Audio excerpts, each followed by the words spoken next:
It was 1 year ago tonight, and we watched as stunned residents and business owners wandered onto Ellicott City's main street, seeing something they'd never seen before.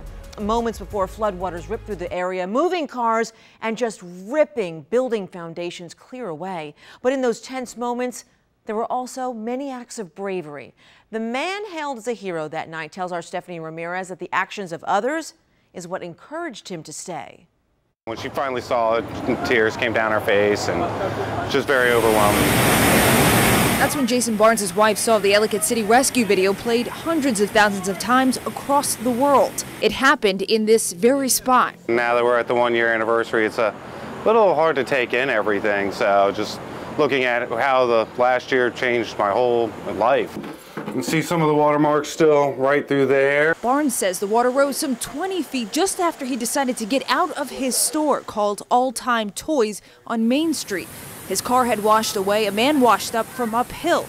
That's when he spotted a woman named Jamie Knight still in her Volkswagen and surrounded by flood waters. Barnes wiped out at least once trying to get to her and finally did so on the end of a human chain. People say it was a heroic thing. I think it was the decent thing. I think, in that video there was 2 shop owners, 2 residents, and a guy who just washed up. And so just shows that, when the situation arises, people just kind of pull together and do the right thing. The toy store owner says that's part of what made him decide to stay and rebuild. He opened the shop about 6 months ago with the community's support and the kind donations of strangers, but he still says it wasn't easy. Trying to come back, there's points in times where I was like, I failed my family. So what kept him going? He says he stuck this boot in his store window as a reminder. It's the only boot that stayed on his foot the night he says neighbors restored his faith in humanity.